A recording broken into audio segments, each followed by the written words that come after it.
O si Putin na mismo nagsabing isuot yung headset, oh. Ngayon palang hinahanap. Hindi man lang ba sinabihan to ng Philippine delegation na magsuot ng headset bago mag-start yung meeting? Oy, Junior, marunong ka ba magsuot ng headset? Nagkaroon ka ba niyan kahit isang beses? Inip na si Putin, oh. Oh. BBM, congrats ha, naisuot mo din ang headset finally. BBM, ba't ka nga ba nandyan sa Russia in the first place? Para ba makapaghatak pa ng mga additional investors na mag-invest sa bansa natin? O mapag-usapan ba ang food and agricultural safety? Yun ba yun, BBM? Alam mo naman na wala pang magtitiwala sa bansa natin sa ngayon. Sa nakikita nilang kapalpakan ng administrasyong bulok na ito at sa pagkalugmok ng ekonomiya natin. Sino ba namang tulonggis ang mapapaniwala nyo na safe sila mag-invest ngayon sa bansa natin? 'Di ba? Na hindi sila manganganib, na magsasucceed talaga at magpo-prosper ang mga i-open up nilang mga korporasyon o mga malalaking negosyo. May mauuto ba kayo sa ngayon dyan? Yung mga Russian na yan, tinitingnan yan ng bawat bansa, in and out kung ano nangyayari dyan. Kaya hindi natin sila mapapaniwalang maganda ang sitwasyon ng bansa natin ngayon. Kahit naman sino sa international community, natatawa na lang talaga sa mga nangyayaring kapalpakan sa administrasyong bulok na ito sa bansa natin. 'Di ba? What more ang Russia? What more itong si Putin na may prinsipyo at talagang may kamay na bakal din. Tulad ni Tatay Digong. Si Tatay Digong, nung panahon niya, hinahangaan yan kahit ni Putin. Mahalata nyo kahit sa handshake eh. Kita nyo mga kanoypi, yung mga pictures nitong si Tatay Digong pag nakikipagkamay kay Putin. Talagang patas lang sila. Minsan si Putin pa lumalapit eh. Pero kabaliktaran pag dito kay BBM. Parang si BBM pa yung nagpapaka-fans eh. Diba? Kitang-kita sa mga picture eh. Body language ang tawag dyan mga kanoypi. Diba? And it says a lot sa pagbibigay ng respeto sa isang kapwa mo o sa isang leader. Ha? Kaya BBM, alam mo yung nagagamit na pondo na inaalat dyan sa travel expenses, sana inaalat na lang yan nang makatulong sana sa ginhawa ng mga kababayan natin Pilipino.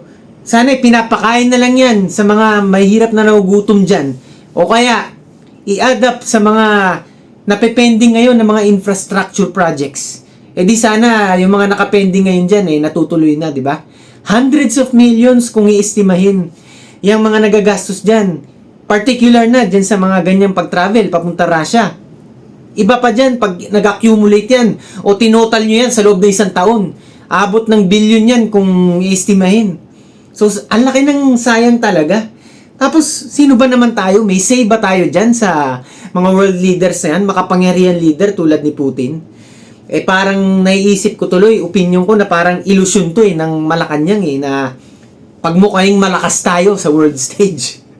Sino ba namang tulonggis na maniniwala dyan? Samantalang kitang-kita ng lahat ng banyaga dyan ang kapalpakan ng bansa natin ngayon. Ang baho-baho talaga ng pangalan ng Pilipinas ngayon. Hindi lang sa mga world leaders, ultimo sa mga ordinaryong mamamayan tulad namin. Paglabas ng bansa, talagang kabastos-bastos na. Talagang kung pwede lang talaga, sasabihin ng mga ibang banyaga, I don't wanna associate ourselves with you Filipinos. Parang ganun, lumalabas. Dahil nga, ang baba na ng tingin sa atin, parang wala na tayong mga dignidad. Kaya BBM, alam mo, asikasuhin mo muna sana ang mga problema ng bansa natin, yung mga importanteng mga issues na dapat na sinusolusyonan. Maibalik yung mga nawawalang bilyones o trilyon dyan sa flood control scam na yan. Makita man lang ng mga world leaders na hold accountable itong mga gumagawa. Ang mga may sala, ang mga magnanakaw na yan. At nang sa ganun, magkaroon sila ng talagang totoong tiwala, hindi peking tiwala na for paper lang o puro pangako lang na halimbawa, sasabihin nila, parang nung sa last time sa Japan, sasabihin nila mag-invest kami. Pero lahat ng yun baka pangako lang, di ba?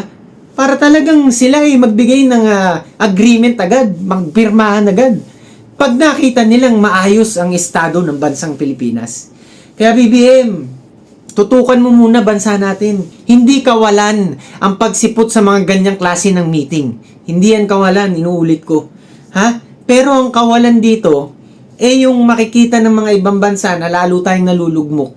Imbis na yung oras, nagagamit na natin ngayon para talagang maiahon ng bansa natin sa pagkabangkarote. Every minute counts kung tutuusin mga kanoypi eh. Pero kung magbabagal-bagal pa rin patuloy ang administrasyong bulok na ito, ay wala. Baka isang araw magigising tayo na. Wala na. Talagang malulugmok na tayo. Baka last na tayo sa Southeast Asia.